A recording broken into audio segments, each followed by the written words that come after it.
Hey everyone, welcome to Mechs and Miniatures. This is a brand new podcast. We wanted to create this podcast to discuss all different types of topics to deal with mechs and miniature games. We're going to cover a lot of topics as episodes progress.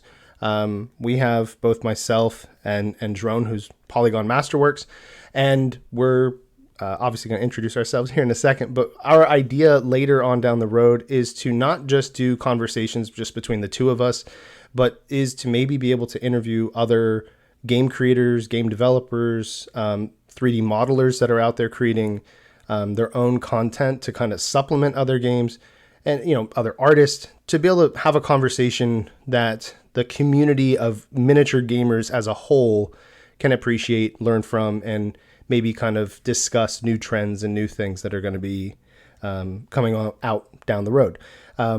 Myself, I am Rick Graham. I am the creator of the Revelations sci-fi universe and also Revelations Skirmish. And with me and, my co-host for this will be João or Polygon Masterworks. Hi Rick, hi everyone. As Rick said, I'm João. I'm Polygon Masterworks or Poly or Polygon, whatever you want to call me. I'm a 3D artist that has worked in the entertainment industry for more than 15 years. I run a Patreon where I create proxies counts as miniatures, and also have started to do original stuff, and I'm creating my own sci-fi universe and game called Black Star. So with one of the things we wanted to discuss, leading into, I guess, more of my miniature games, just so you guys kind of have a better history of what I've been designing. I started Revelations as a universe several years ago, first started writing lore content, some novels, and then we were able to progress and launch Revelations Skirmish, which is to my knowledge, one of the very first miniature games where the rules are free, the stats are free, and we actually also make available our official STLs for personal use. We also have the means to print the models and be able to send those to players, but we provide those STLs because, as a topic we want to get into a future video or a future podcast, is the 3D printing trends and how that's evolving and how that's going to obviously is already changing the industry, but also how it's changing, the way that players can access and have their own armies. So with Revelation Skirmish, it's a quick reactive sort of game. You play more at the company level. It's got infantry, tanks, WarMechs, all kinds of stuff. It's a lot of fun. It's a very destructive sort of game. And one of the things that we're leading into is with Black Star. I want Polly to kind of introduce it, but we're going to be working together as well. Right. So basically, Black Star, I have the pattern where I create all sorts of models, but I will start focusing now full-time on Black Star. Black Star is a mech miniatures game, a fast action game that is a hybrid with miniatures and playing cards. And it's a celebration of everything about mechs and mecha, which both of us are huge fans of.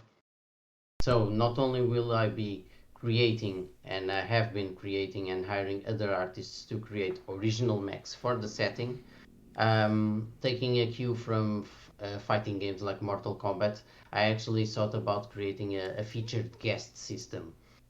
So I'm inviting people that have established franchises from video games, from tabletop games, from fiction that I like, that have mechs that are really cool, to basically have a guest fighter in this game.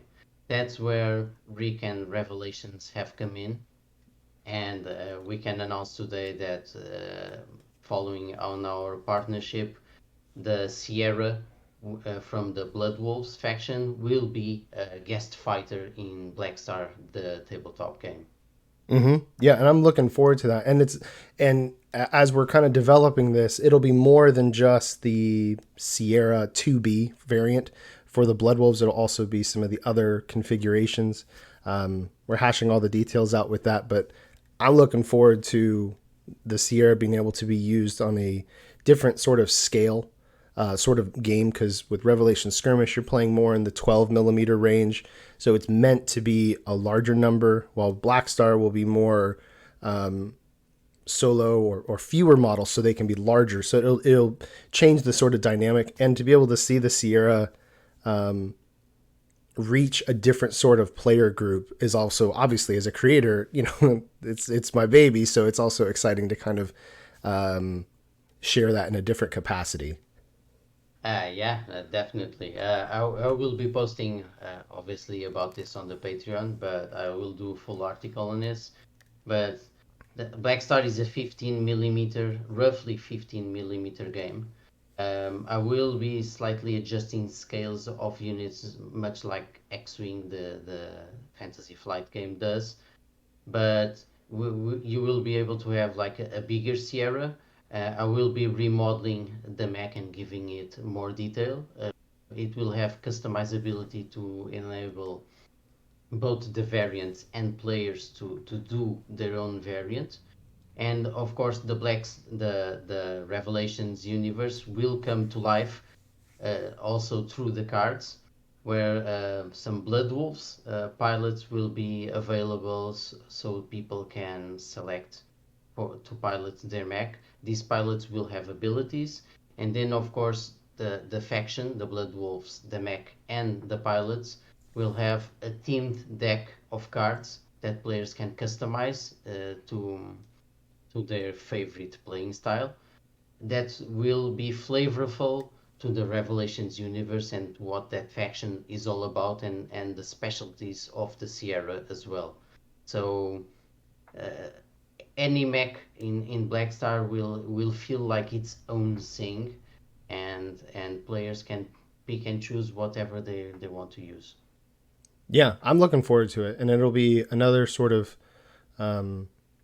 another game that kind of also highlights 3D printing and accessibility for players internationally in a way that might become very relevant very soon with changes going on right now around the world and in the industry. Yeah, definitely. This was actually supposed to be the topic of our first episode, and we changed it. But both of us are going heavily into 3D file distribution, Oh yeah. heavily into 3D printing, bypassing all the problems in worldwide logistics that at least that I don't see them getting better. I only see these problems getting worse, as especially as geopolitics come into play, Mm-hmm. um, and transportation problems, shipping Mm-hmm. costs have become more expensive and all Mm-hmm. that stuff. So we're going heavily into the digital element, and it's something that personally, and I know Rick feels the same. It's tabletop gaming and miniatures gaming is going to change, and that's not only the future, that's already the present. So that's what we want to focus on. Right. Yep. 100%. But we're gonna be talking more about that and going more in depth in next week's episode. Yeah. So basically, in terms of the of our partnership, the Sierra is going to, I think, really satisfy fans of Revelations, and it's also going to provide a different unit with its own particular set of skills and specifications for people who like to play Black Star. Yep. It's going to be really cool. Yeah, So, yeah, so you began to mention that we're switching topics. So right. we're going to be getting into a something that Polly brought up to my attention that I think people who play multiple miniature games, or even if you're someone who's kind of in the industry or kind of just you like having different points of data, I think this topic is going to probably appeal to you. And especially, I mean, if you are a player and if you are interested in this stuff, but especially for us, we are game designers and we are doing our own games, and it was very interesting to see the results of this poll. So basically, this was something that the user Amazingly Normal posted on the BattleTech subreddit, and it's basically he asked did a market research survey on hundreds of people across several subreddits, which included the Battletech subreddit and the Warhammer 40k subreddits, among others. And he actually now has posted the results, and it's something that we felt it was really interesting to discuss, particularly in the direction that both our games and our companies are going, and in the direction that both our games have gone as well, in terms of mechanics and in terms of how the games work. Right. So what I'm going to do is I'm going to kind of try to guide the conversation. For those who are listening through the podcast, we're going to try to post this to other platforms as well, such as YouTube. But for those who are going to be primarily listening only, I'm going to try to cover the most important points, and then whatever else Polly wants to address in the individual slides.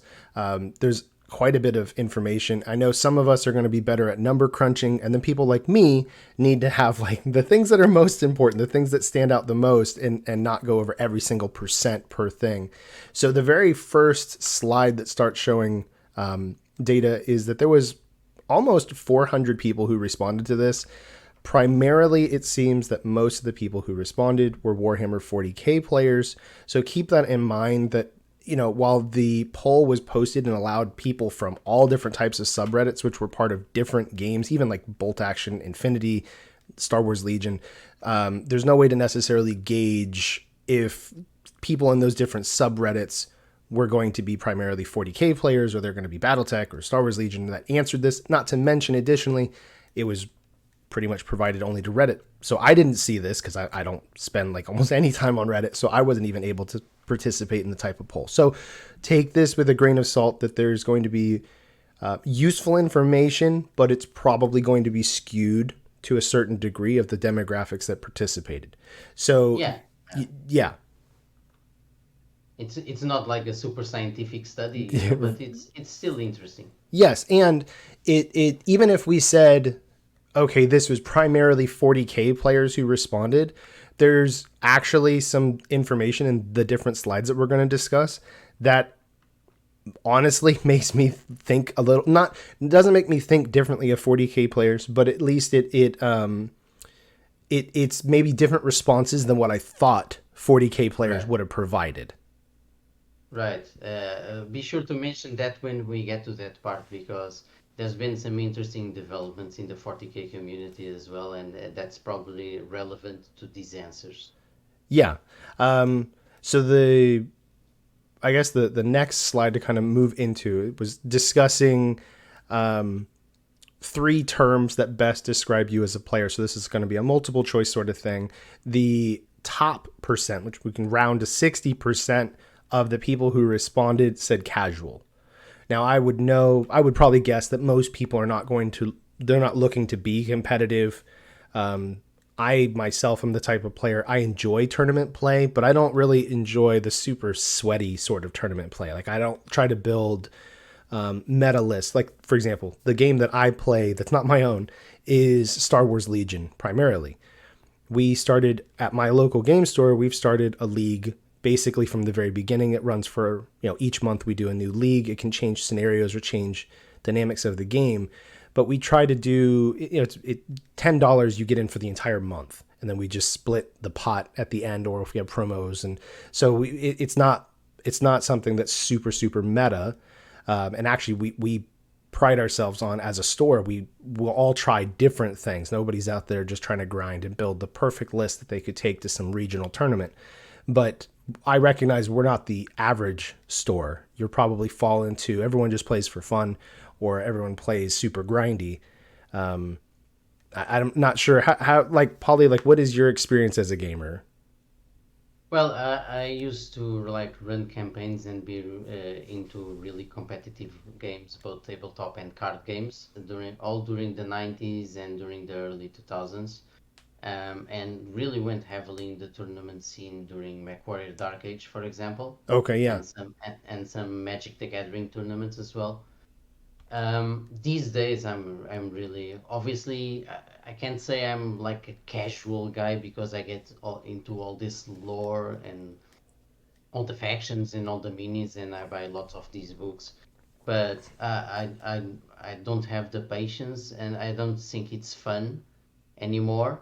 I like min-maxing in terms of figuring out stuff, but then in terms of actually playing, I mean, a few years ago there was like the a sort of like min-maxed Tau Empire army in Warhammer, Mm-hmm. which was like three riptides or five riptides. It was something like that. It was like a riptide bomb, and I'm like, there's so many other cool units in the Tau faction, and you're just using like five riptides because it's the most exaggerated, most overpowered thing you can use. Uh, I I mean, if you're participating in like a major tournament, I get it because you want to be competitive, but I don't find that fun anymore. To If I go in a store and I want to play with friends or even introduce people to the game, and then I just absolutely destroy them with my super munchy overpowered meta army. It kind of defeats the point because we're there to have fun. That doesn't mean I want to have a crap army, of course, but there's a balance there. Right. So, like I was saying, casual ranked about 60%. Next came hobbyist at about 38%. Then it falls to collector, and really competitive out of all the people who responded to this, which was like 380 plus people. Competitive ranked 18.8% of those that Right. polled. So out of all of the other things first, you finally run into competitive at the bottom half of the responses, which is kind of surprising because I could understand casual being at the top. I can get most players probably want to just a more of relaxing game, whether even if they could be super into the lore, but they're still not. They don't want money on the table. They just want to play and just have fun. And then the people who are competitive are way down, which is fairly surprising to me. Well, again, one of the things about this study of sorts is that we're not entirely sure if by competitive they actually meant like competitive in terms of official tournaments, official Right, scenes, right. or just that people are really competitive about their matches. Because if it's just the scenes, I mean, just taking from the variety of the subreddits and where this was posted, there are no really official tournaments for BattleTech. I don't know if there are for Bolt Action. Um, I'm not sure what the War Machine scene, tournament scene is like at this point. I know that there are tournaments for Legion, there are tournaments for Warhammer and Age of Sigmar, but you would have a limited scope there, right? Right. But then, on the other hand, obviously, one-fifth of the people that responded to this considered to be really competitive in their matches, so they want to win and they want to really like crush the opponent.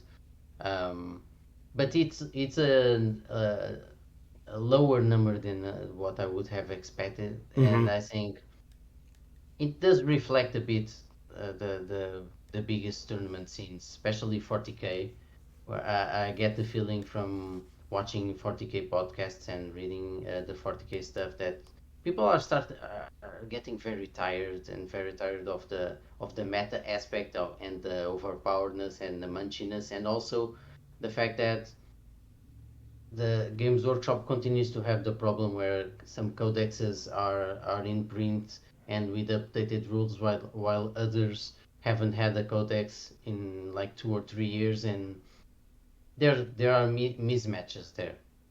Right, which then can ruin the experience of the player because then they can't keep up, and not everyone has the funds to go and like, oh, okay, these are the more active, more competitive armies, so let me just go ahead and switch factions over there, even though I've invested hundreds or maybe thousands of dollars and hundreds of hours assembling this army.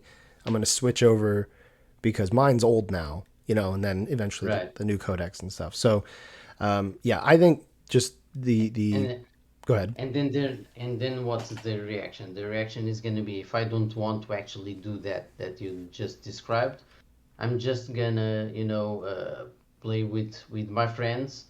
And even though my army doesn't have like an official codex, I know my friend doesn't have like isn't bringing a competitive army to play against me, so we can both have fun. So I really noped out of the competitive aspect of the game. Right. Yeah. So moving forward to other slides for the other data, I think we'll go ahead and skip slide 5 because I don't really. I mean, it's kind of one of those to describe it to you as a listener. It's one of those where like people select in a few words what is your biggest concerns with modern wargaming, and then they pull together the most said words, and the very one that tops that like obviously pops out the most is play, but because these sort of things can be different sorts of answers, unless you have something, Polly, to kind of pull from this slide. No, this is one of those word cloud Yeah. things that is compiled from metrics. I mean, it's just a normal thing, normal stuff, play, people, hobby, games. I can see one of the biggest ones is price, Yes. I see that and sticking out. and that's interesting. And particularly interesting is also and price is repeated because there's price and then almost the Cost same size there's cost. and Exactly. prices. Yeah. There's, yeah. So things like this, it's not really necessarily as scientific to me as like multiple choice or here's select one answer. So Yeah. you can, because I can see expense, expensive, and those are all saying the same thing. So really, price should probably be a bigger thing out of the word cloud. So moving past Yeah. that, Yeah. the next question was for the people polled: why might you start playing a new tabletop war game? And I like that because as a creator for a new, a relatively unknown game compared to Star Wars Legion or Warhammer 40K, I appreciate asking people if they'd be interested in playing a new game. Yeah. The top response, which was about 69% of the answers, was the theme and the setting, which, okay, that makes sense to me. And it is, I've had this discussion with other miniature players before, Polly, where I ask people like, what is the thing that kind of gets you first to even pay attention to something new, and it usually falls to images, or if they're in the store, seeing the models. What Right. about, what is your experience? It's about the same. Not so much from my experience talking to people, not so much the actual setting, but being attracted by the visuals. And I Right. feel that happens in all walks of life, but a lot of people want to sort of deny that the eye candy sells. So you might have like subpar rules or even you don't have the highest quality like source books or something like that. But Mm-hmm. if you do have some good pieces of key art, some good photos of well painted miniatures, or if you go into a store and people see that game being played by people that are using a painted army and it looks good, that will immediately attract more interest from those people, and also obviously attractive miniatures as well. That's been one of my biggest gripes with BattleTech for the ever since Dark Age, is that with scale creep, the scale creep that has been going on in the industry for a while, and also the better technology where injection molded plastics are producing great miniatures. And there are some really talented resin artisans out there doing great miniatures. Now we have 3D printing, and 3D printers are getting better. I just feel that the BattleTech miniatures, the awesomeness of the mechs gets lost in the fact they are like 3 or 4 centimeters tall. So when and that's a problem that's related obviously to the scale at which BattleTech plays in terms Right. of the engagements, the volume of units. But I get really frustrated because I want to feel like I have an awesome mech on my hand and I'm playing. These are massive machine, awesome machines of destruction, and then the miniature is like smaller than a primary space marine, and I'm like, I've felt for a long time that has been actually one of the problems with BattleTech when people actually see it being played in a store environment, for example, because you look at the BattleTech table and it might be well set up and it might have like painted miniatures that look nice, but then you look, for example, on the side and you see that awesome like Space Marine Dreadnought or a Tau Riptide, or then you go to the other side and you see Star Wars Legion with some awesome reproductions of the Star Wars vehicles that are really big and really detailed, and you kind of like which one looks more impressive, you know? Right. But And what is interesting is in all they only show 4 different major responses. So the next two, because they're basically the same percent, was compelling gameplay and mechanics, and then a friend wants to play. And what is not on here is price.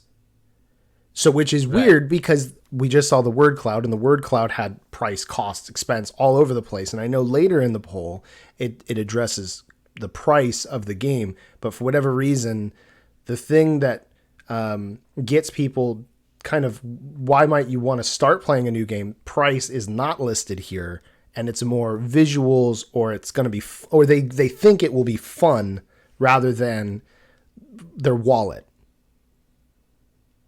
right, I think having also I mean before all the artist stuff I do have I went into psychology and neuro linguistic programming, so I always find interesting the like the separation between what people say and how they act, Yeah, right.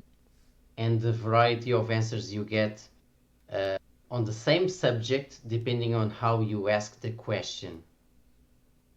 So it's really interesting that there is no price here because you constantly hear in discussions, even in internet forums, that I already invested like I don't know $1,000 on my Warhammer army, so I don't want to change faction or I don't want to change to a new game. Right.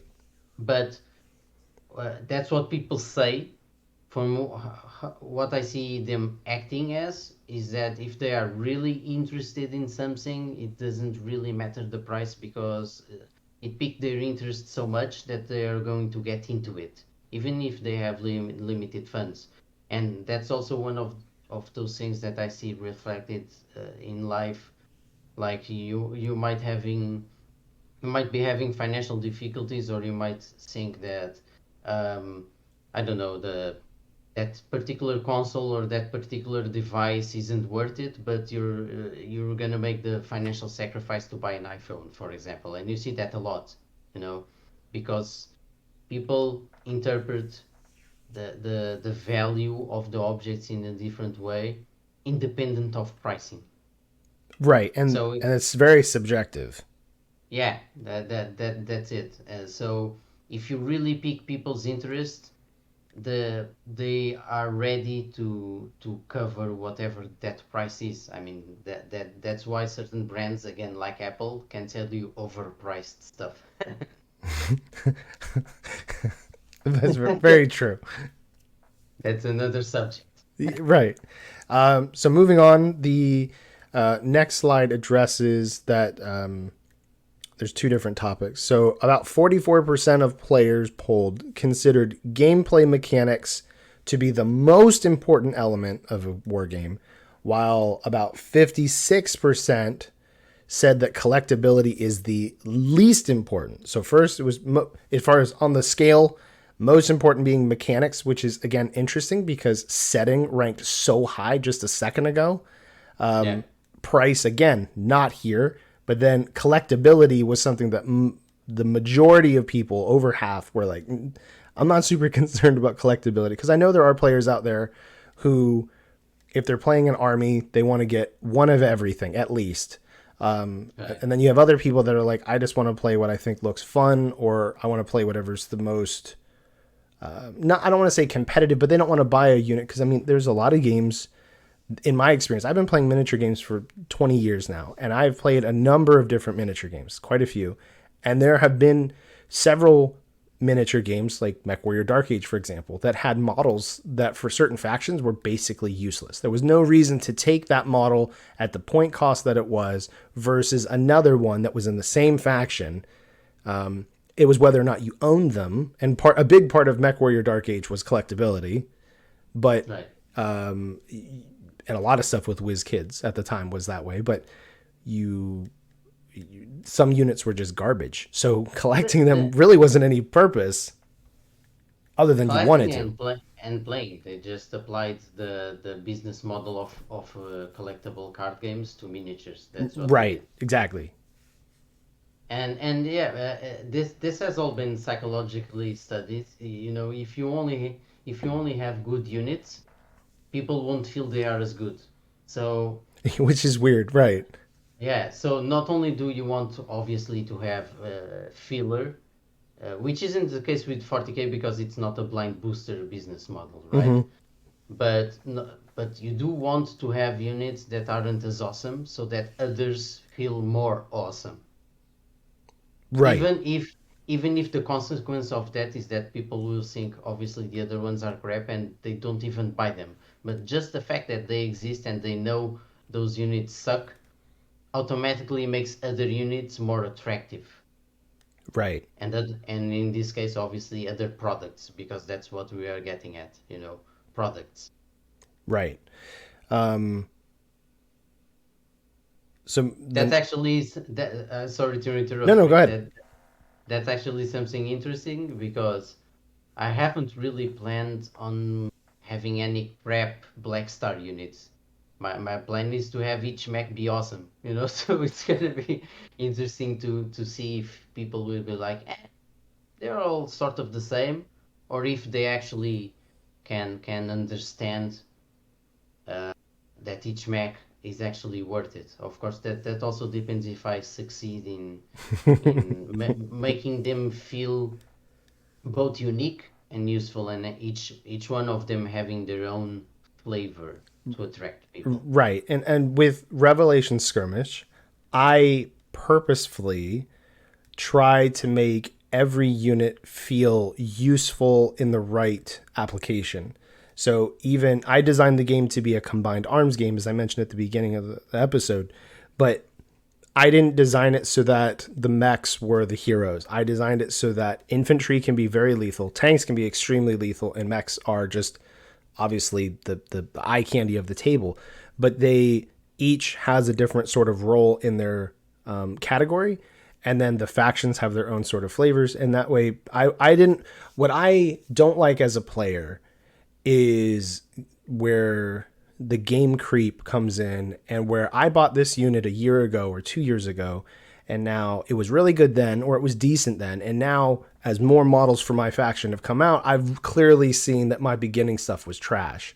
And instead, because I can update the stats for everybody, because we have our stats website where everyone can build and print out their list, I can make sure that the very first models are still lethal even as we add new things, and that, depending on how you want to build your list, you don't feel like you're wasted money.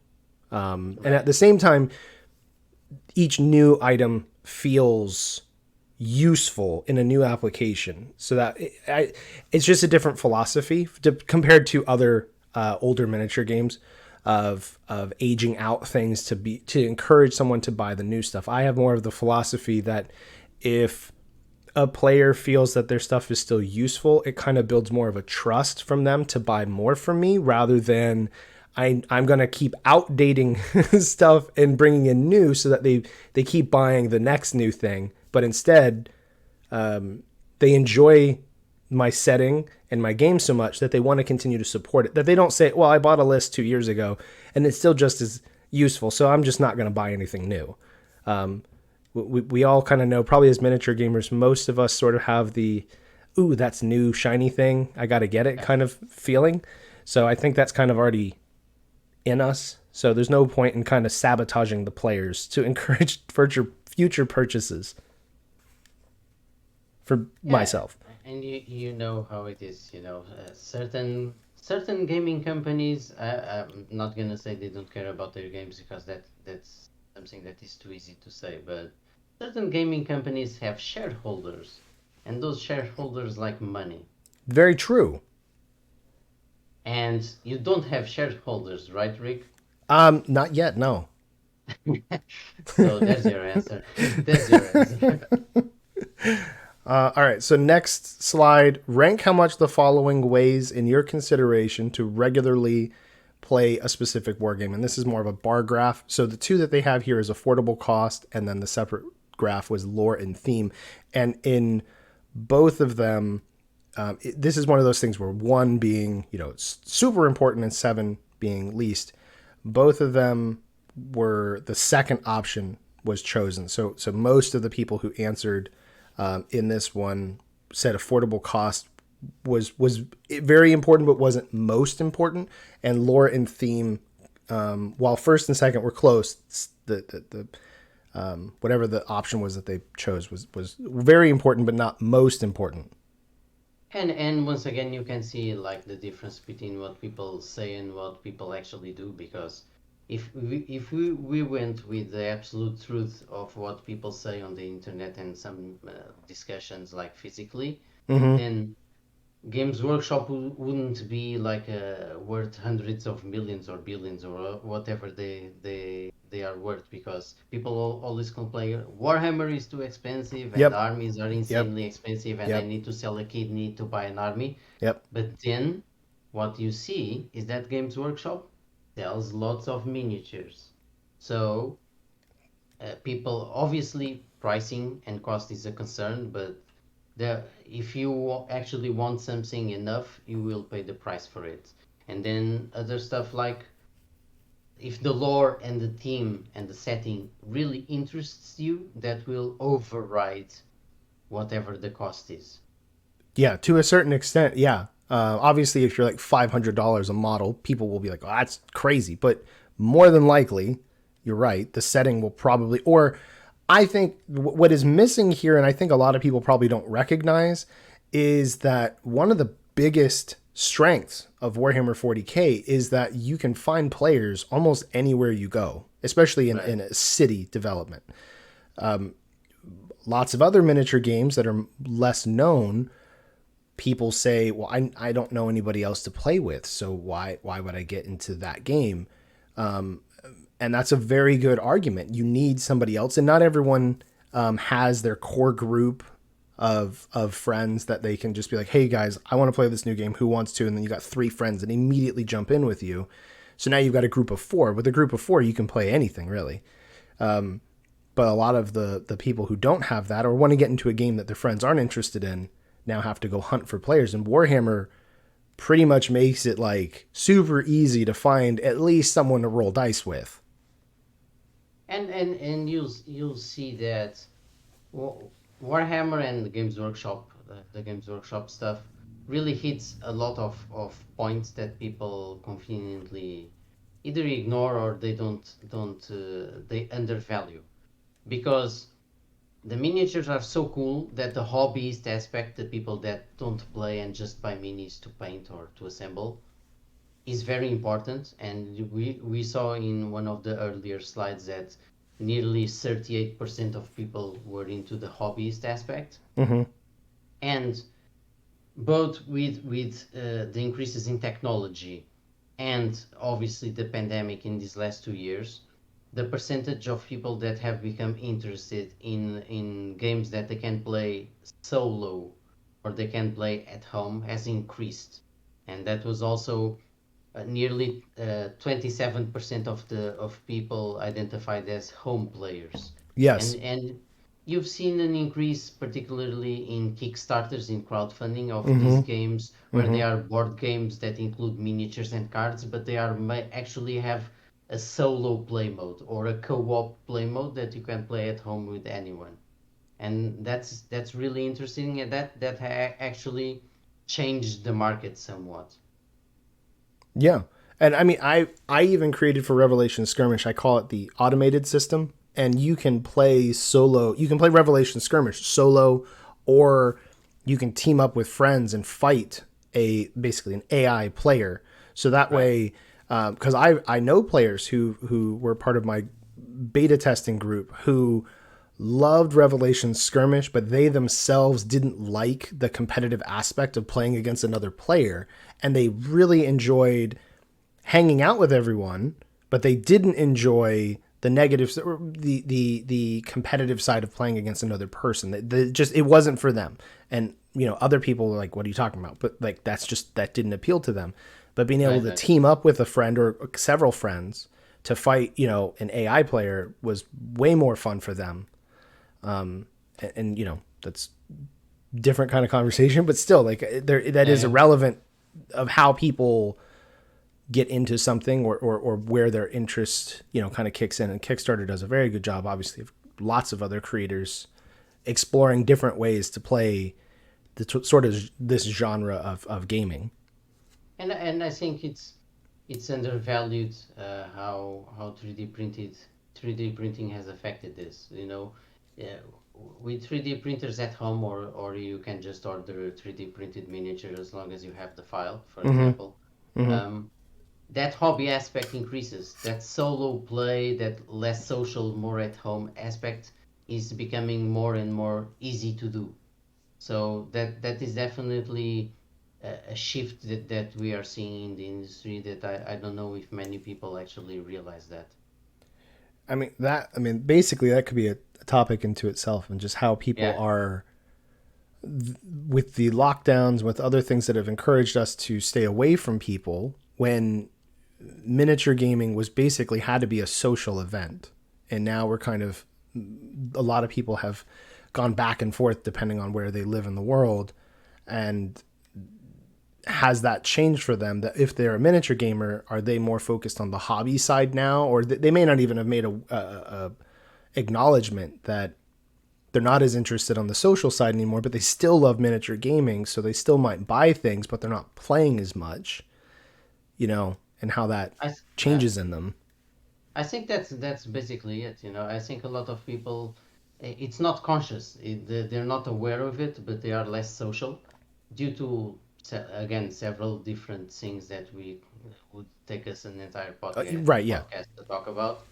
So they are actually less social, and they don't realize it, but they still think the miniatures are cool, and they like the hobby aspect. I guess to kind of keep the conversation focused, the next slide was select up Yeah. to 2 themes or settings that you find most engaging for wargaming. Not a really big surprise that the vast majority of people polled 86% that, they picked 2 options. 86% was science fiction, while fantasy was like 66%. Everything else is way down in Yeah. percent. Fantasy, sci-fi, they took it and ran with it. And I've always found it surprising how modern military games aren't really that popular, because uh, I would have thought that they would be really popular, like really relating to something that we can see in the world. But I guess people just want like true escapism, which is Yeah. positive. Um, and obviously this, yeah, the big response from science fiction. I think fantasy has definitely come up again, particularly after Games Workshop, again, really like controversial.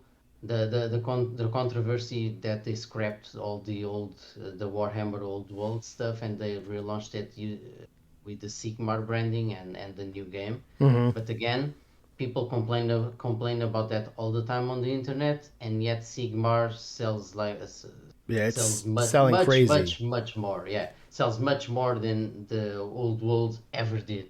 So again, difference between what people say and what people do.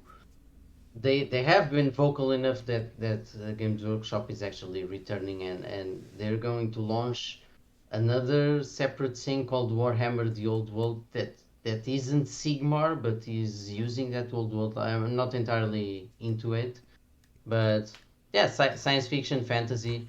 The people that play historical games are significant, almost 21% of likes, but it's like a diminishing faction, I believe.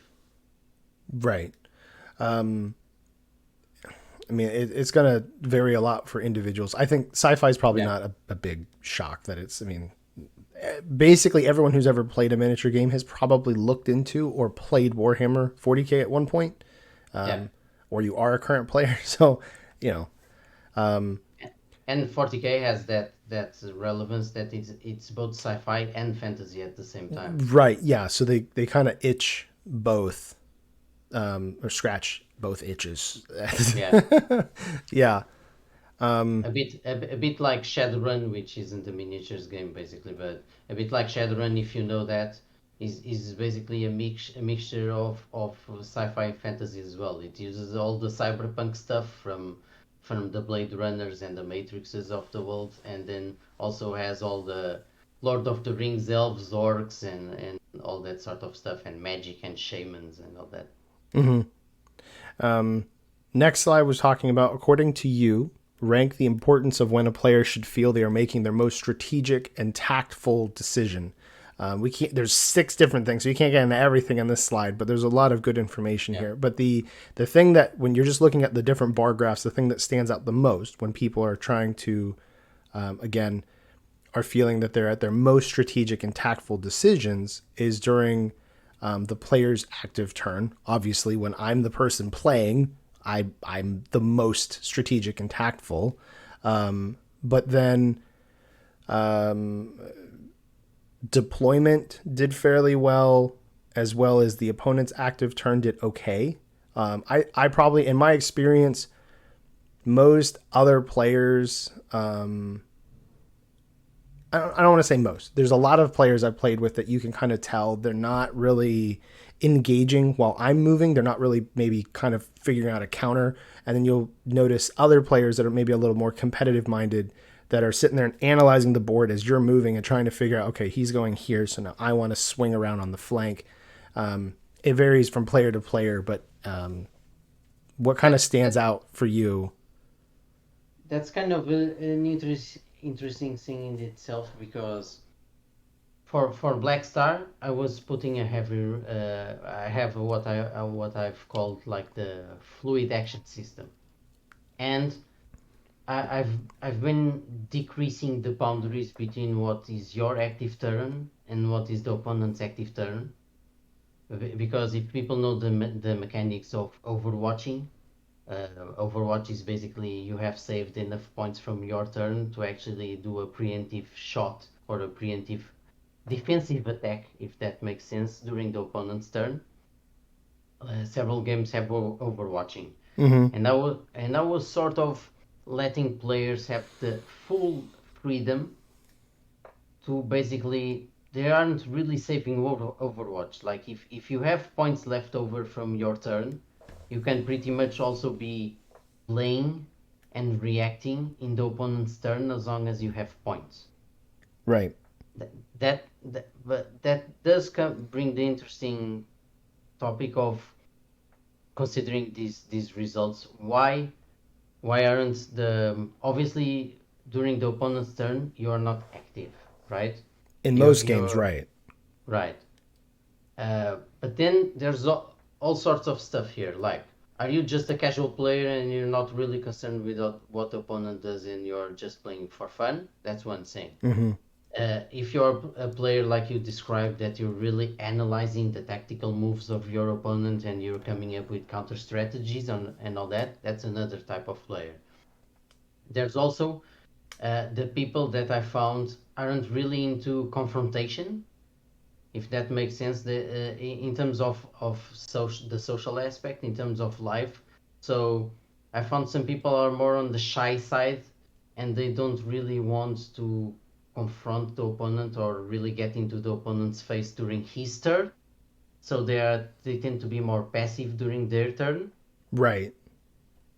And I've actually been thinking how that will turn out turn out for Black Star, because I'm releasing the very basic alpha rules at the end of this month, and I'm wondering how players will react to having more freedom than they're used to, and if they are comfortable with that or not, which is actually like also a huge theme that we can fill an entire podcast on. Well, but it's a very good point as far as when you feel the most strategic and tactful. And some games will have more things you can do during your opponent's turn. But then I know that for myself, I when I play a miniatures game, I typically want to win. Actually, when I play almost any game, I want to win. Yeah, I may well have varying degrees of how aggressive I'm going to be, but I want to win pretty much. I don't like starting a game knowing I'm going to lose. It's one thing when I yeah, play with my little kids. It's another thing when I'm playing with versing an adult.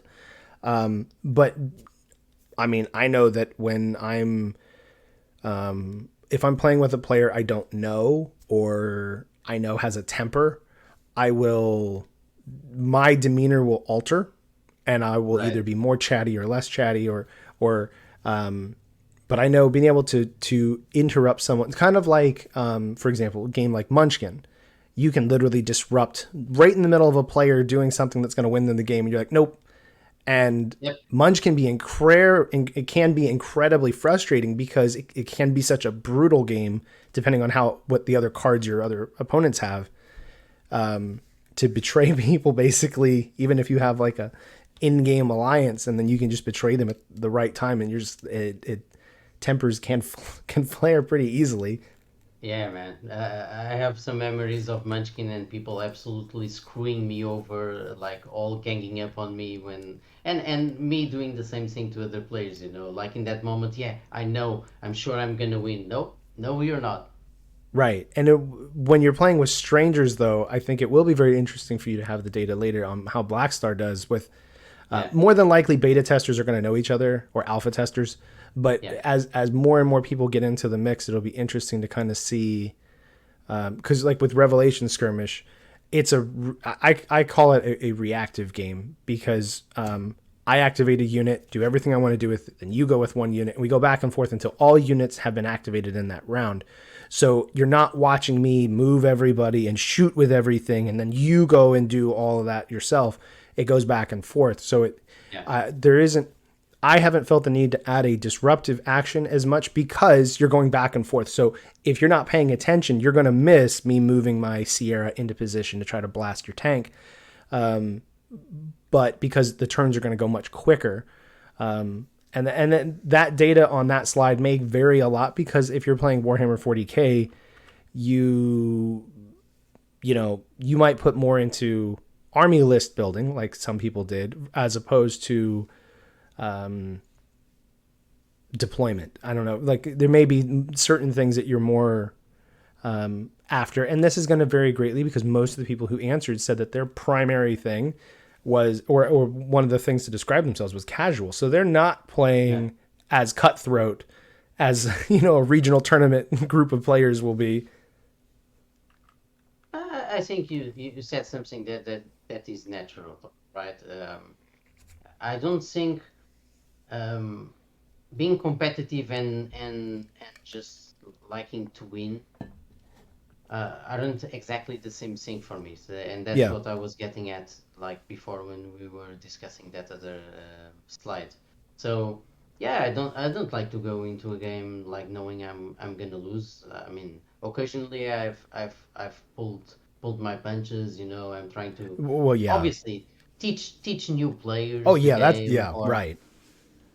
you don't know the other person and you're kind of being nice to them, and you know that they might actually even be playing well, but they don't have like the best cards or the best army, so you're not really trying as hard. Right. um, but in terms of, so just liking to win doesn't mean that you are super super competitive. Mm-hmm. Obviously I don't like to lose, but Black Star also has the alternating activations, but since it has a heavy basis on the cards and my liking of card game mechanics, I do have a lot of disruption in there that I'm actually wondering how players will react to that.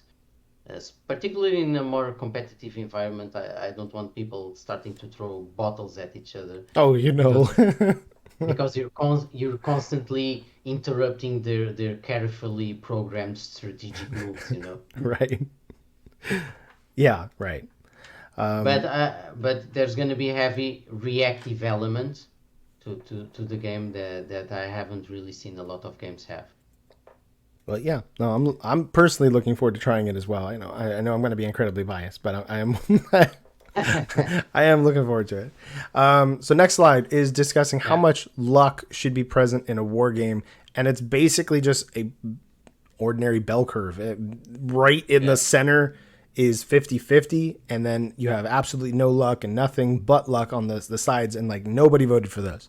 The majority Yeah. is clearly 50-50, where there is some luck, but not so much that it's all luck. This was really this surprised me because I thought people would be on the side of absolutely no luck and I want to have everything figured out. But obviously that's probably more of the competitive mentality, like the truly competitive mentality.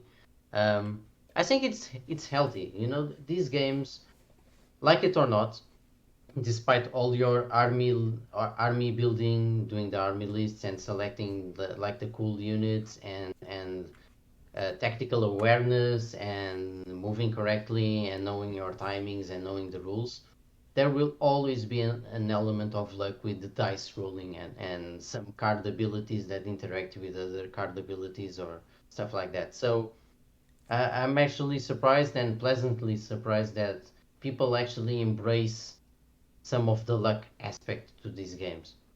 Well, and as a creator, you realize, well, okay, so if my player wants to win, and they build their list and everything, but as far as the way that the game is played, most of these are going. We're talking about miniature war games, so there is an element of combat that is involved, and there's no way to simulate my guy shoots at your guy, and we got all the weather conditions and all the other modifiers.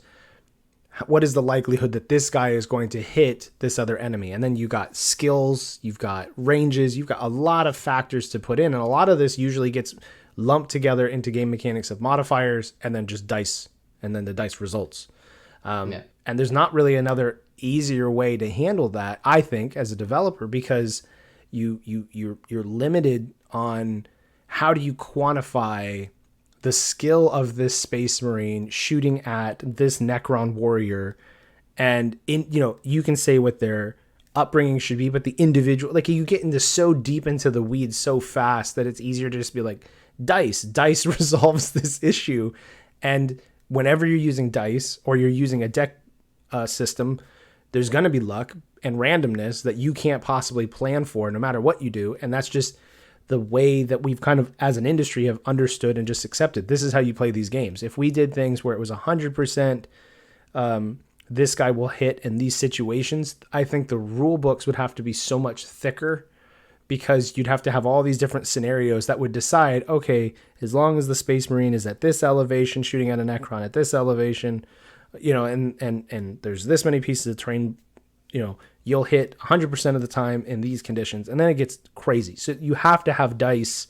And if you have dice, you have random. You have luck, no matter what, to an extent. And it would become boring, Oh, yeah. It's all there's little to no luck involved. So in specific outcomes, and if you played your cards correctly, like, you always know exactly what is going to happen. There is no tension, there is no unpredictability.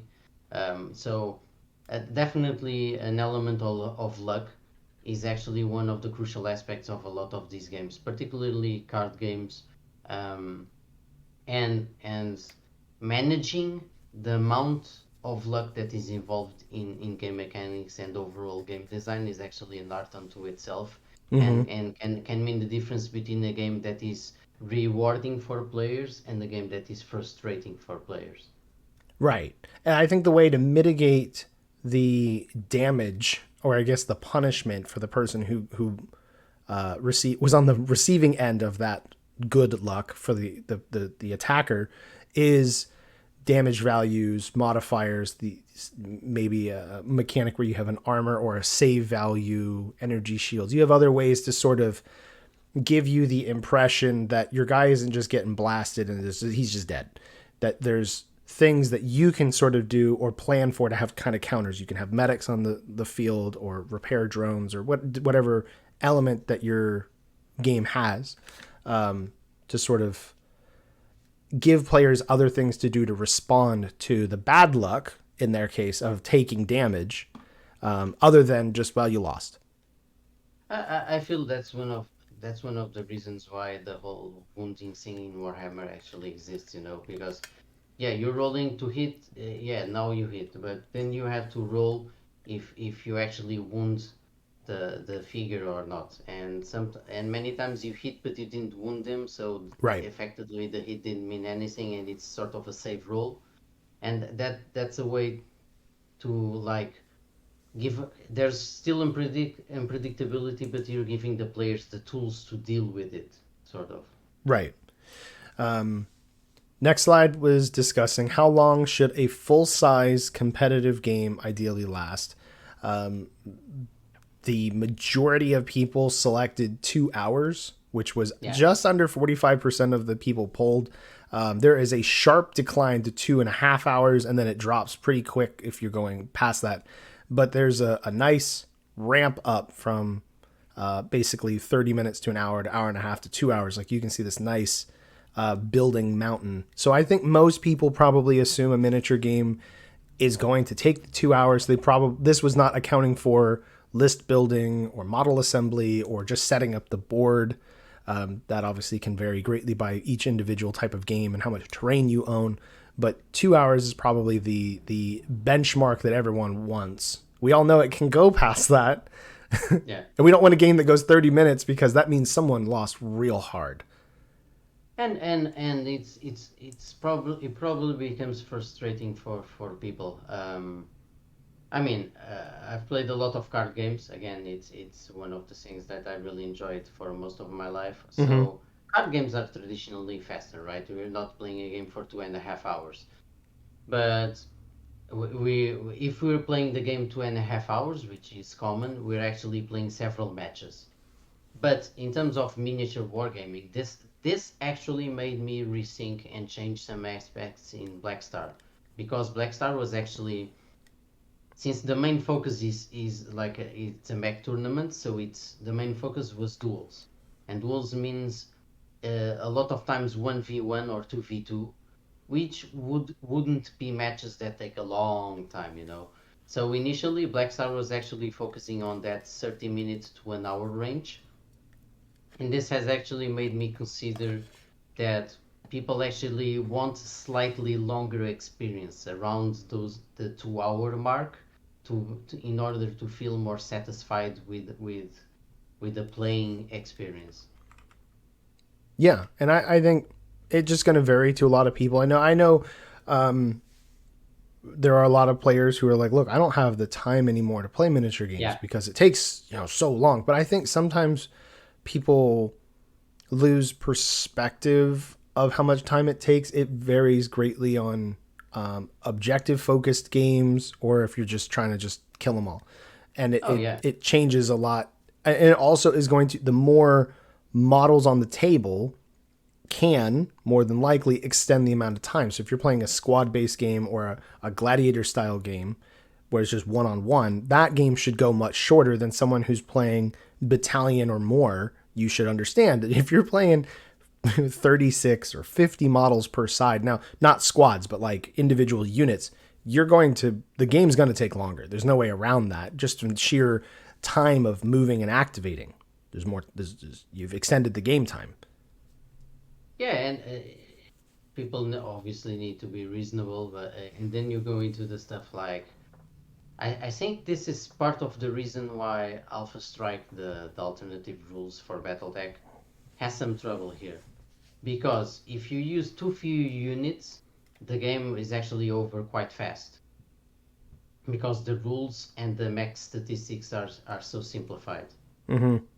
If and if you actually use a lot of units, you do hit that more ideal playtime, but then you don't really get the satisfaction of what a large BattleTech engagement actually feels like using the traditional rules. Because I was a games master for years and years for lots of people playing BattleTech, the classic BattleTech, and I still remember like spending like half my Friday when I was like a kid in college and high school, half my Friday planning the campaign. It was supposed to be like Saturday afternoon, but it ended up eating all of Saturday, and then we ended up having to return all of Sunday in order to complete the mission, because as the campaign developed and the mercenary company that the players had kept growing, I kept not only did you have more units from the friendly side, I also had to manage more enemies to challenge them. Mm-hmm. And then you got into campaign against company versus company sized games in Battletech, and it lasted the entire weekend. So obviously, I know that game is not going to be quick. But if you have a rule set that makes it go super super fast, you lose the impact of the fact that that this is supposed to be a huge battle. So it ends up being unsatisfying both on the long end and on the short end, depending on the rules. Right. And I with Revelation Skirmish, we landed on about the 2 hour mark. Most of the games, once players understand the rules, they understand their units, and they get more comfortable with the game. 2 hours is definitely the feasible side, if not a little bit sooner, because it's an objective focused game. So you could lose all your models and you could still win because you completed your objective and your opponent didn't. And the objectives Right. will normally be different. So what the attacker and the defender can have different objectives. So the defender can definitely sabotage the attacker before the 2 hour mark. And I think a lot of the time with the time, it kind of people want to be able to casually enjoy their game. But I've played so many games with so many different people, and some people just talk a lot more. So it stretches the game Yeah. because but you don't want to lose that social aspect either, because you can't play your miniature game unless it's solo without the social aspect. So you have to have another person, and you can't make that other person go as fast as you want most of the time. So you got to kind of just roll with it. I think the 2 hour is definitely both makes me feel better as a creator that that's where it landed for people, but also they weren't expecting 1 hour or less games, which are achievable in card games, but not so much with miniatures. Yeah, and again, if you're focusing on that short playtime using miniatures, then I do get the impression how it can be unfulfilling. So, like I said, it has made me reevaluate and change some things for Black Star. Next slide was which play styles are most important to you, and this is another one where there's like 6 different categories or topics with different bar graphs. So the one that obviously sticks out the most at me is the casual at home game. Was the winning result there was clearly extremely important. Was casual at home game was their play style. Casual in store was the second, so it's important but not extremely. And then everything else is kind of way lower as far as which play styles. So you have casual at home, just one. Yeah, Narrative, casual campaign was okay. Casual tournament starts to decrease. Narrative competitive campaign continues to decrease. Competitive tournaments is the lowest, it appears. So again, kind of, I know earlier casual was the winner, and it extended also into this part of the slide where casual at home or casual in store were pretty obvious that was most important for people. yeah. Again, this reflects market changes and changes in tastes, and also obviously the problems that the world has been facing for the past 2 years.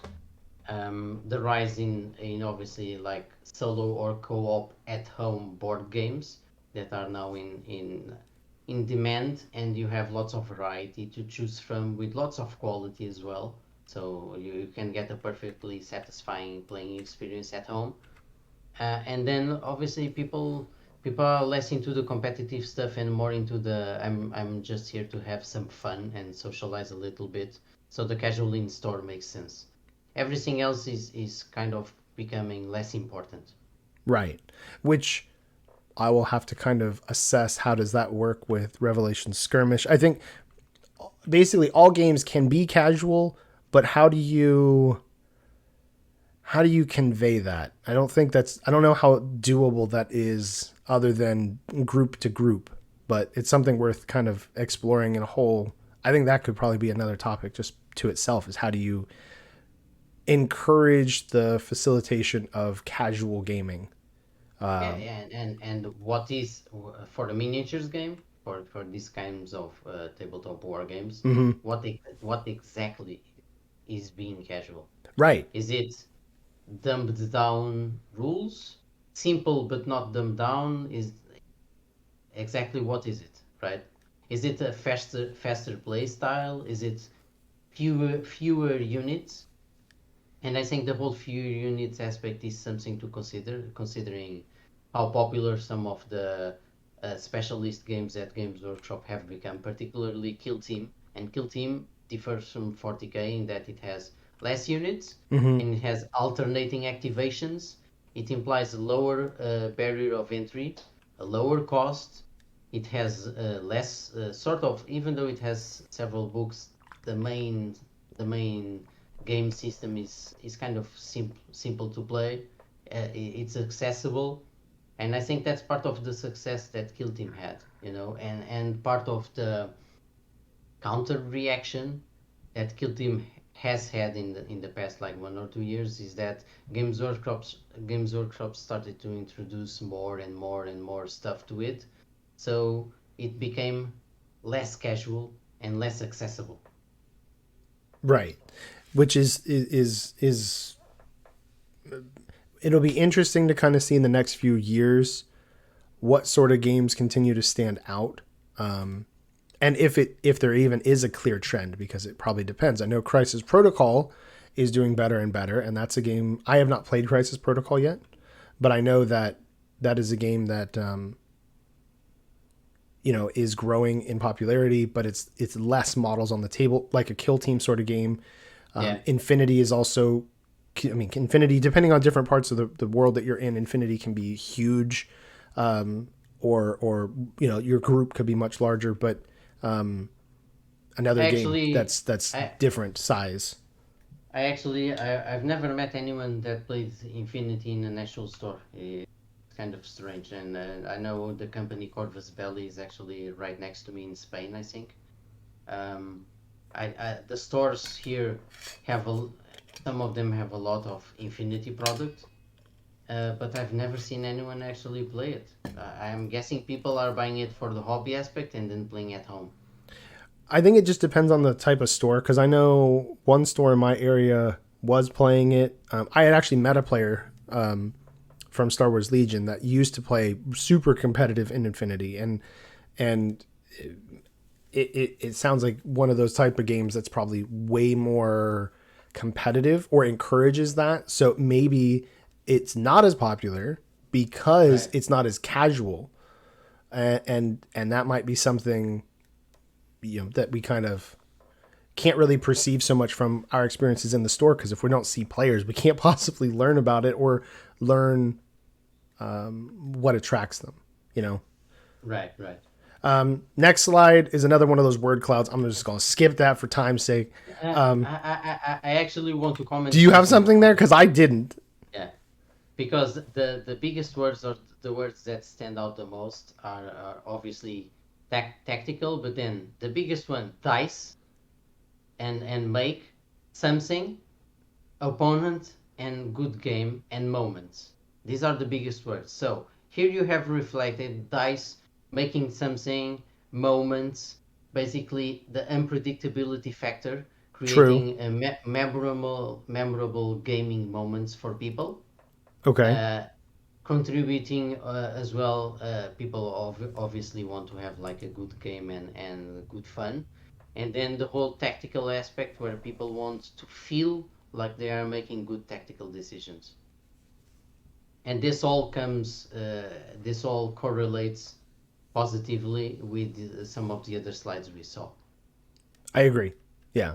Do you have any other points for that slide? No, Okay, that okay. wasn't. I didn't have like any notes on that one.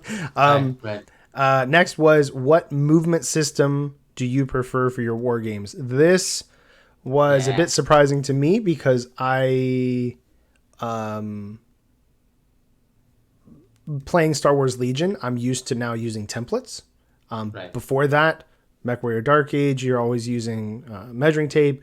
Warhammer 40k, you're using measuring tape. War Machine, but then like if you play other BattleTech or HeroClix, you're using a grid system. There's lots of other games that use grid systems as well. So you just count the hexes or count the squares, like you know exactly what you're doing, what the ranges are. But the one that pulled ahead was 71% was measure and move individual models. It's really, really interesting to see this result because it sort of contradicts the biggest gaming systems out there. Yeah, I I mean, I I don't I don't know what exactly they consider individual models when you're playing 40k because yes, you are moving some individual models, but there's also a lot of moving a squad around. But then, like you said, Legion uses templates, and Legion is one of the biggest games out there. well, yeah, and X-wing. X-wing was tremendously popular for several years. They use templates. So I'm not entirely sure what conclusions we can take out of this unless we take the conclusion that people are sort of tired of moving entire squads and using templates. And from my experience from when I've listened to other players trying to introduce their Warhammer friends into Star Wars Legion, is that they one of the things that interests Star Wars or that interests the Warhammer players is that you move the captain of your Right. squad and then you just move the other guys with him. You don't have to measure. All you have to do is make sure that they're in range of that captain, but it's super quick to do. And you're not sitting there like each guy, like, oh my gosh, I got to move each of them 12 inches. You just measure the template, boom, you're done. And that actually seems to excite most of the people coming out of, or they still play Warhammer, but they're just looking into Legion. And I can just tell by their expression that they like that idea. So it's interesting that the incredibly vast majority of people who answered this poll were like, no, I prefer to measure with measuring tapes.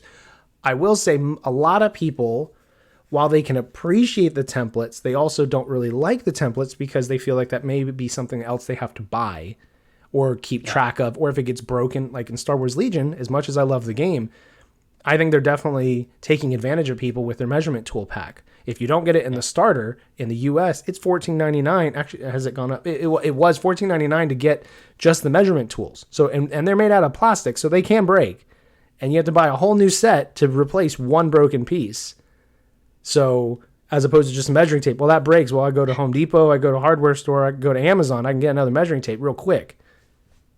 I can see this is like a touchy subject for you. Please tell us how you really feel about it. Well, it goes both ways. And I thought about with Revelations, do I want to use a template and at the end of the day, I decided on a flexible measuring tape. I didn't want to do the templates because the templates restrict the types of movements. And in Revelations, I wanted to try to bring the as much as the lore and the stories into the game. So if something is really fast in the lore, then I wanted to be able to give it a larger amount of movement. And I tried to actually convert the movement speeds down into movements in inches. So there are some units that go 36 inches in a single run. And I wanted people to be able to move like that. Well, doing templates, that would be like, what are you going to do? 8 different separate template movements? Or can you just whip out a flexible measuring tape and you can just, form it however you want? You're like, yeah, I can reach there. Boom. And you're done. As opposed to, I've had enough experience with templates to see the pros and the cons. Yeah, I'm mostly again the entire Black Star system is focused on freedom of choice and letting the players do whatever they want, do all sorts of wacky stuff. So it's like flexible. Use anything to measure. Can be flexible tape. You can pick up a plastic ruler. It doesn't really matter. I Right. don't have squares. I don't have a grid or hexes or anything like that. And obviously, since it's few units, it's all individual units, and just do what you want. Do what you want. Next slide was discussing if money and time were no object, which war game type would you most prefer to play on regular rotation? So regularly, how often, if you could play your most popular game, what type of size of battle would you want? And 48% is squad combat, while 40%, so very close, 40% was company battle. So that's, games like Star Wars Legion, Infinity for 48%, or well, Legion would probably fall more in the 40%, but and Kill Team would be in the 48. Grand battles, big stuff, is 12%. So most of the people polled would agree that they want to do a company or smaller to like squad sized, as opposed to, I want a full table of just lots of stuff. It goes again. It correlates positively with what we've talked about before, and the rising popularity of games like Kill Team. I think like 10 years ago that this would probably look quite different. I probably think so. People have less time. They want to feel fulfilled, but they don't necessarily need like tons and tons of complexity. And they also want fewer units on the table, and games that sort of fall into that playing range of 1 hour 30, 2 hours around that, and not actually play a game for 6 hours using like massive armies. Right. In terms of grand battles, that has always been a very niche thing. BattleTech would fall into the company battles for me, because grand battles are really like something else. You can play a grand battle in BattleTech, but a grand battle in BattleTech would be what the Battle Force, the old Battle Force system, was created to do, which is like really massive battles.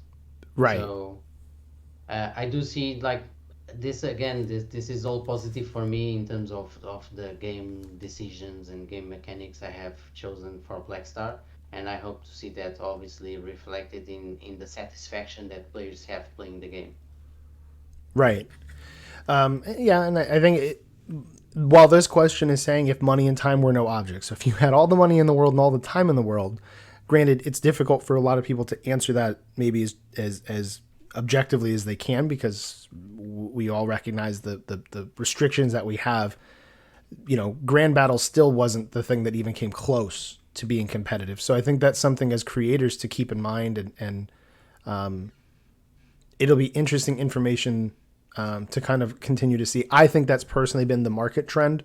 There's definitely, I think Kill Team is a very good indication of where people, they can, it's more affordable, like you said, it's more accessible, like you said, and they just feel they can have that fulfillment without taking up an entire weekend. And I think that continues to prove it in that slide as well. And we mentioned Kill Team several times, but it can be other examples. You can go into Blood Bowl, you can talk about Necromunda, you can talk about Warhammer Underworlds, which is that hybrid card grid miniatures game set in Sigmar, I think, that Games Workshop sells. There's all sorts of these types of smaller games that are contained that are still satisfying because they're not dumb. So they have good rules, they have enough complexity, but the matches don't take forever, and you don't have to have a lot of miniatures. Right. Next slide. In your opinion, how much should the following cost? And it has two different things here. It's got a starter army box, which I would imagine is just one player, and then it has a 2-player starter box. So the biggest for one player falls around the $60 mark, while the 2-player falls more around 100, 110. And I think that's probably pretty well reflected in most miniature games that I've seen out there. Yeah. And obviously it'll depend from game to game, because what is considered to be a 2-player starter box, like from Star Wars Legion, for the very first starter that they released, you had the Empire and the Rebellion. If you looked at number of models, they were very comparable. But if you looked at point cost, in-game cost, the Empire pulled ahead of the Rebellion. And that's a different kind of consideration of balance gameplay-wise. With Revelations, I tried to make it so that if you bought the 2-player starter set, that both were very, while you're getting two different factions, the units that are available and the list that you can build with those units are very even. And it'll come more to play style, because one is a little bit more, they use less dice but they do more damage, and the other one uses more dice but less damage. So that way it sort of counters. They feel a little bit opposite, but they're both, you could win with either. You don't have to feel like one has a handicap or one you have to. Right. And I think it just depends on which game, but I think these point costs are probably, or the dollar costs for the two are basically right in line with what I see in the market.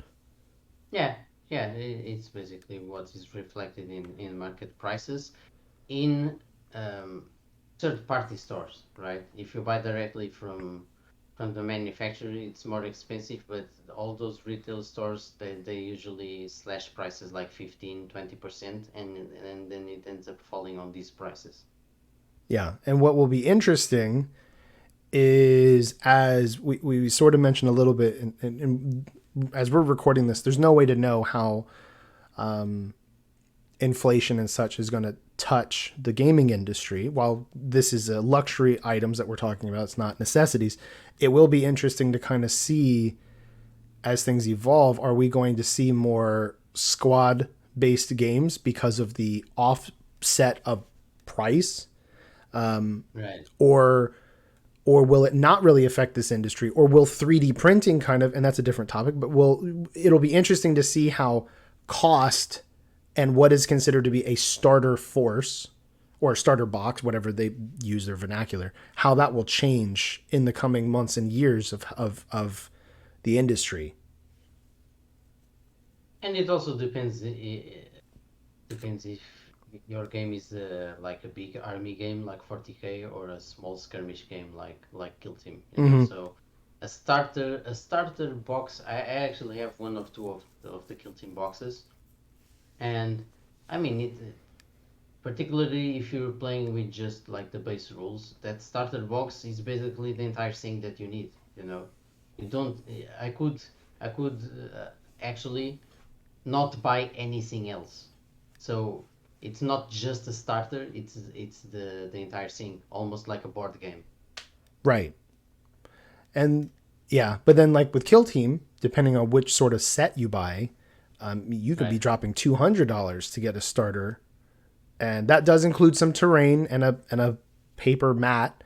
It gives you basically everything you need to kind of get into it. But I mean, you definitely can see buying another team or adding to your team, the costs do go up, or change a lot. So they make it accessible, but you can tell that they're definitely still trying to be profitable, which Oh, of not course. shaming them. We all have, you have to make money to keep going, but that is obvious. But at the same time, you already invested a lot. You've already invested in terms of personally into the game, having the big box, and maybe you want another faction, and then you look at the store and it's like, oh, another faction isn't this massive thing that I already bought. It's smaller, so you are already into the game system, so you may be more willing to actually buy other kill teams, which was actually the experience I found talking to people. They wanted like to try different kill teams, and that specific those specific smaller boxes where they had each faction, like the Tau kill team, the Space Marine kill team. Um, they were actually really good, business wise, a good decision. Yeah, I think so. And You and had you go ahead. No, you had all the cards, and you had like a small booklet with the rules, and a small booklet with the background of that faction, and all the miniatures, and you pretty much had like a nice setup. And it wasn't $110, it was like a kill team. Right. Um, Next slide was, in your opinion, how much should the following cost? And it's got a couple of different things. We'll just kind of hit some of them. So, like a basic troop unit falls somewhere around $30, while like an elite troop unit, if I'm reading it correctly, it looks like it could be like 70. Yeah, it's like the majority wanted it to be $30, but then there's a big spike where they think, okay, but if the elite troop costs 70, it's also okay. I'm guessing it's because it's more special units that are have a bigger impact on the playing table, you know. Hmm. Um, I don't get a lot of conclusions from this slide because I mean, sure, basic troops have lots of miniatures. An elite troop unit can be like a box with 3 elite units, or can be one big Tau mech, for example. You have too much variety in terms of what the miniatures are, the quantity of them, and what they actually do on the playing table to actually take a lot of conclusions from this slide, at least for me. No, yeah, because I mean, I'm looking at like, for as a player, I imagine lots of these people are going to be more skewed towards, at least I would think at first, 40K players. That's why Right. that $70 kind of sticks up there. But then with vehicles or a siege unit, the consensus is more on the $30 to $40 range, which I know that Warhammer 40K players are not paying $30 for a vehicle. Yeah. So that's just not the market price anymore. So I think this is probably more indicative that people would prefer things to be cheaper, which is what games like ours, with things being 3D printed, allow. Because now, if you're selling an STL, your model effectively is a couple of dollars in comparison to needing $70, because then you can print it yourself. Even if you're getting it 3D printed, or maybe from a smaller company, I don't know if you really run into those higher price points for each individual model unless it's something big like a drop ship or something like a mega tank. Yeah. It'll probably be more on the lower end. And I have actually been feeling myself that games like Star Wars Legion, like I've mentioned, I play. I recognize that with things that have changed, that prices have to go up. But I mean, I'm even questioning, like, do I, when a new unit comes out, I'm like, do I really need it? Do I think I'll really use it? And I'll actually proxy or something to test it out more. When I first started, I was like, oh, this new thing came out, done. I'll buy at least one. And with the price increases, I have to sort of question, if it's something I really want to make sure I add, just because it's available. That's a good point. And 3D printing, you'll notice some of the stuff we talked about and related to 3D printing is that you see a lot of people post like a lot their all their battle tech prints, for example, the stuff that they have printed, and just because they printed 60 mechs doesn't mean they are increasing the size of their games. Right, So that's true. they are effectively getting more bang for their buck in terms of the quantity of miniatures that they have available. They are still playing the same size of games, Right. which means just tells us, yeah, that 3D printing gives gamers a lot of flexibility and value, and they would like these super elite units or these big vehicles that other games have to be cheaper, because now they're comparing it. Will I buy like a Space Marine tank, or will I print 30 mechs, for example? Mm-hmm. Yeah, I think that's a very good point.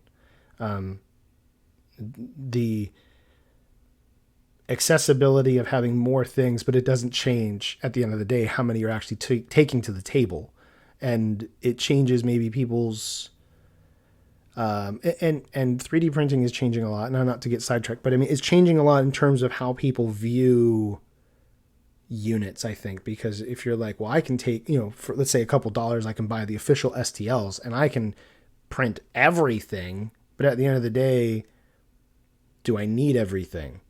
Right, I right. have it in my digital files. Like, I can have anything I want that they create, but and then it might get more into, okay, I'm designing this army, and maybe it becomes a little bit more narrative for you. Like, I'm building this army, they're the Red Jaguars, and I want the Red Jaguars to have, these types of mechs and these types of tanks, and then I'm going to go over here and build these guys, and you might feel you can diversify what types of armies you build because you don't worry as much about price. Versus if you're going and dropping $30 for a single basic troop unit, you're like, well, okay, I kind of need these guys to follow the same sort of thematic theme throughout all my army because I can't afford to drop $300 so I have 10 basic troops that are for 3 different army paint schemes. Yeah.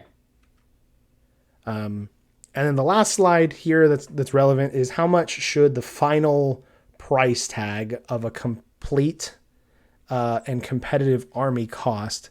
And you got it really close between 100 to 200, and then the next being 200 to 300. So we'll say for the vast majority of people that answered this question, it can range between 100 to 300 for a competitive army, meaning, at least my interpretation, something I can take to the table and have a good time and not feel like I'm going to just get spanked and just wrecked by the other guy. Yeah, there's also a big spike in there in the 400 to 500 range. True, yes. Um, it sort of depends. Again, are we talking tournament competitive or just, like not get spanked by someone? But I know you're not. I know you don't have a 40k competitive army just paying $200. So Right. I definitely not 100 to 200. I mean, if you're talking Kill Team or Necromunda or something like that, or one of those games, yeah, probably. But if you're talking like Warhammer 40k or even Star Wars Legion, I think it's more expensive than this. You're probably talking around the $400 to $500 range, which is why I think there is that spike there. Yeah, I'd say that 400 to 500 spike is probably more for the 40k. Yeah, I can't speak to Sigmar. I know Legion. You can be if you spend some time understanding list building and trying to figure out a strategy, you absolutely can fall in the $200 to $300 range. Absolutely, 100%, and have a very good time playing. With Revelations, not counting the STL side. Like I tried to price things so that you could definitely have a very fun full-sized company list in that 200 plus range, and 300 would give you lots of different units to be able to choose from. Obviously that we have, this poll is only for physical models, not for STLs, because oh yeah, that would drop to yeah. like $50 and you can build anything you want. But as far as the physical things in hand, I personally, as a player, I like the idea of spending around $200 and feeling like I have all the tools I need and I have a decent enough list to really understand the game, understand the mechanics, what it takes to win. And I have found a number of players as I'm marketing that actually were kind of upset at that sort of $200 range, that they would say, well, your starter box is $90.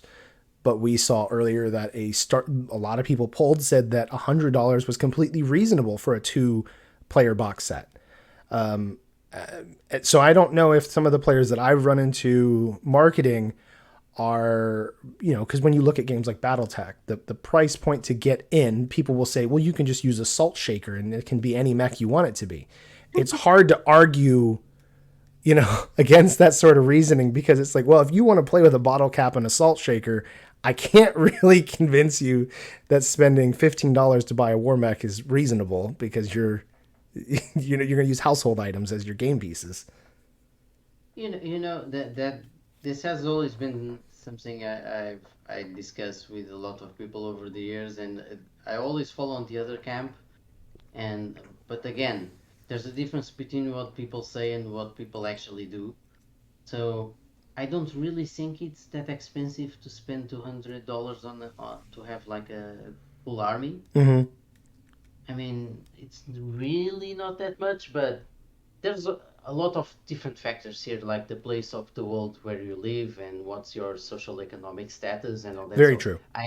I get that a lot of people don't have a lot of money, but I didn't have a lot of money and I still managed to play like some of these games competitively. And I probably spent thousands in card games, and I was the guy that had over 20 years. I accumulated almost 500 of the BattleTech metal miniatures. Um, Obviously, you can say, yeah, right, that's not casual, and you weren't like poor, but I used to also be like a high schooler, just like any other people. My parents weren't rich or anything like that, so uh, I'm kind of surprised sometimes, particularly when you get into specific age ranges, where you see people, oh, it's really expensive to buy this box for $200 that has like, I don't know, 40 miniatures, let's say, one of the Warhammer boxes.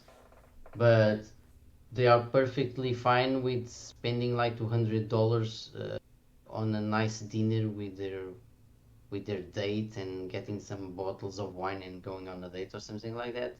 I mean, I don't know.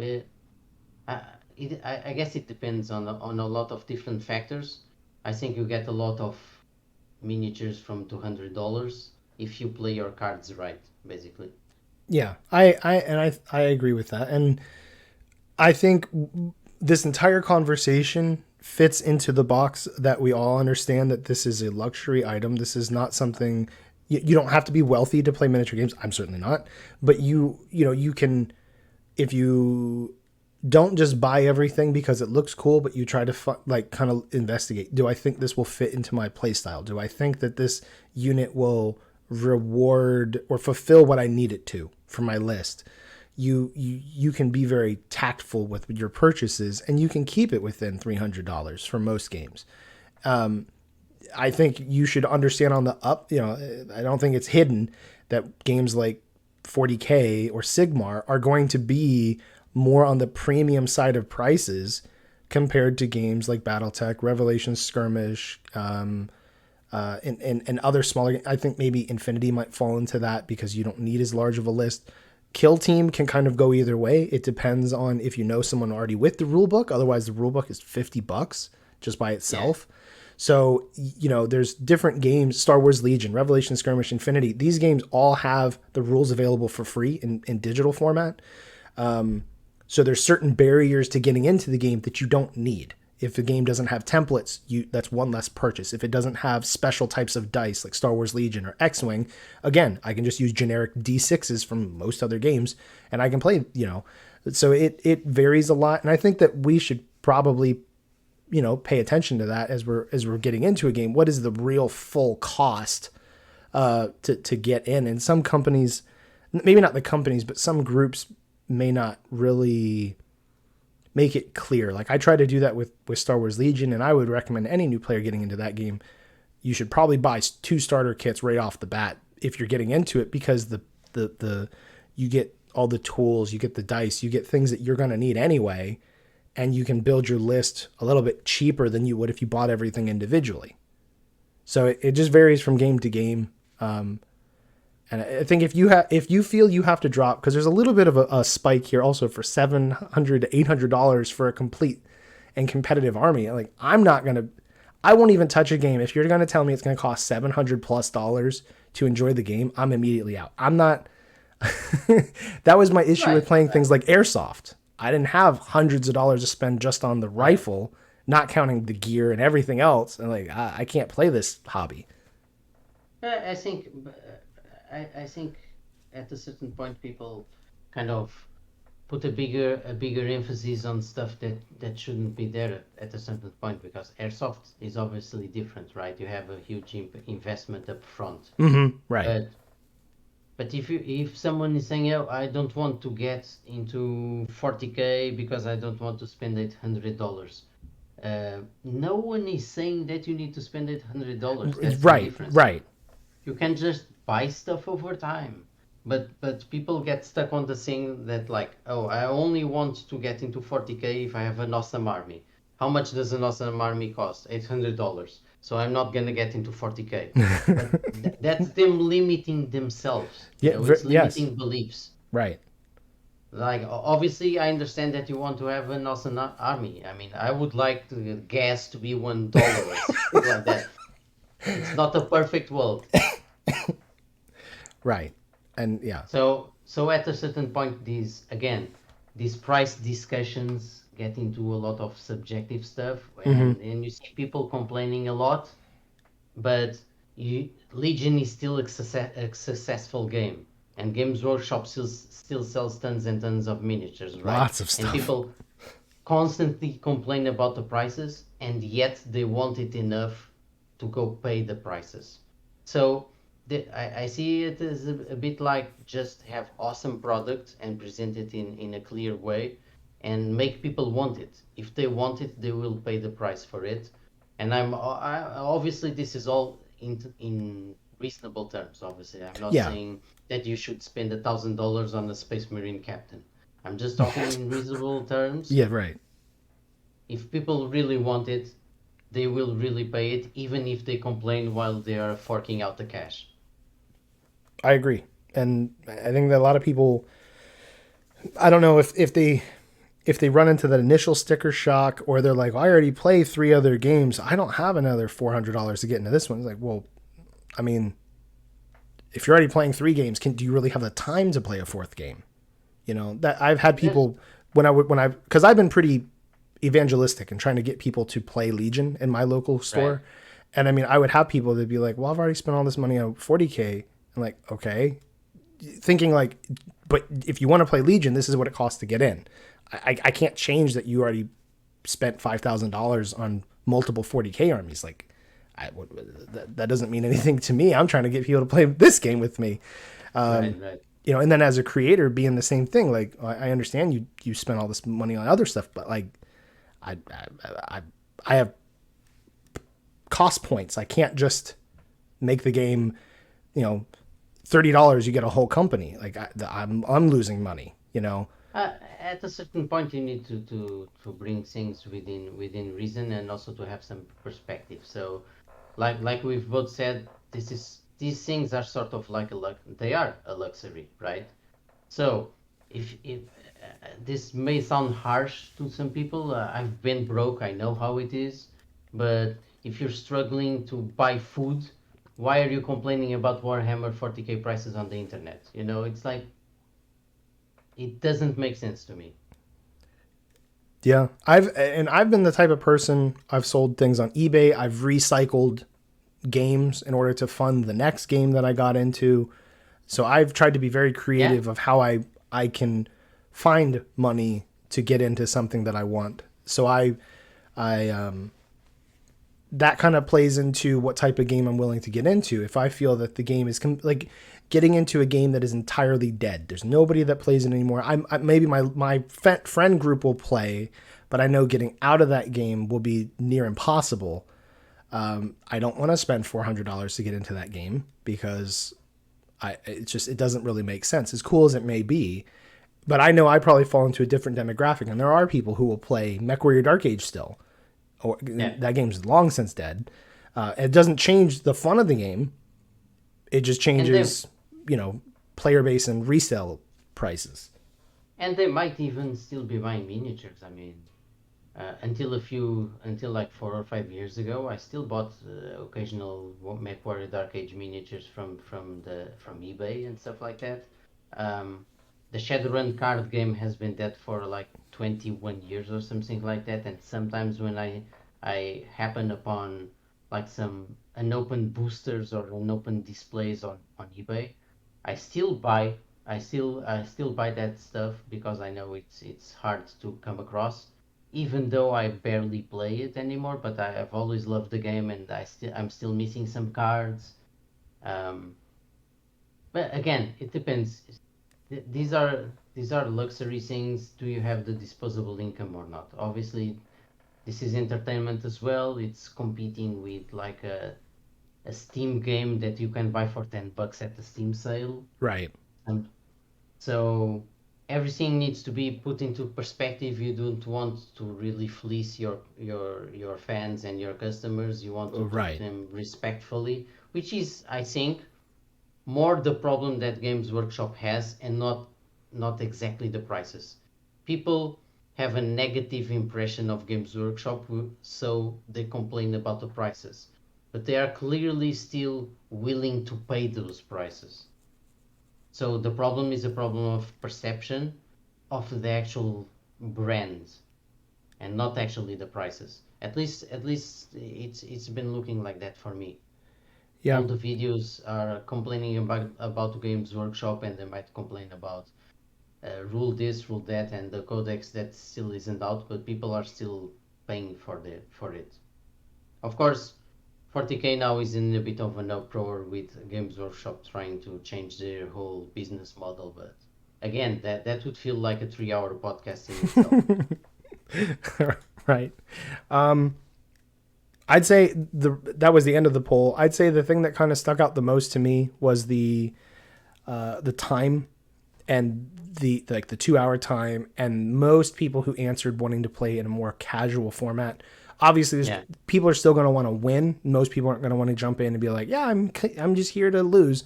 But they don't want to play the real grindy, sweaty, I went and I found the most meta list, and I built the most meta list I could find.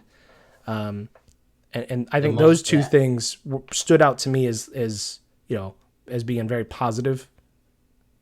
Yeah, they are. I think so, and they are positive in lots of aspects that support the work we are both doing with Revelations and with Black Star, and also supportive of 3D printing as well, and I think, and distributing these games digitally as well. So I took a lot of positive aspects out of this admittedly non-scientific poll. Right. Yes. Keeping that in mind. But yes. Is there anything else you'd like to discuss? No, out of top of my mind, I don't think so. We touched on a lot of subjects. A lot of them would fill entire podcasts, and we'll probably talk more and go more in depth about that stuff in the future. Yeah. So, thank you guys very much for listening, and we're going to continue this series. We're looking to try to do it weekly episodes. Yeah. We're still kind of getting into the flow of things. We've both done podcasts or other media on our own, so it's different when you have another person involved and you have to, click together schedules and availability. But I'm excited for the prospect of this podcast together, and I'm looking forward to doing more and more episodes down the road. Yes, same here, man. I think this is going to be really cool. I'm also excited to get other community creators. Yes, right. To come talk to us and possibly feature regularly. You guys know who you are, like. So I think it's also gonna function well as our fans and fans of Black Star and fans of Revelations and even fans of Battletech and other stuff to sort of have a spot where we can hang out, and hopefully the plan is obviously to do this weekly, like Rick said. The plan is also to eventually start having video. Yes. Pre-recorded video. And then eventually the plan, when our schedules line up a little bit better, because that's also part of the problem. We are in two sides of the world, completely different time zones. This is really early in the morning for Rick. So when we get all that stuff lined up, we will start doing some live streams, and we'll just start building from here. Yeah, and looking forward to it. So anyway, thank you guys, and yeah. Thanks everyone. Until next week. All right, bye. Bye.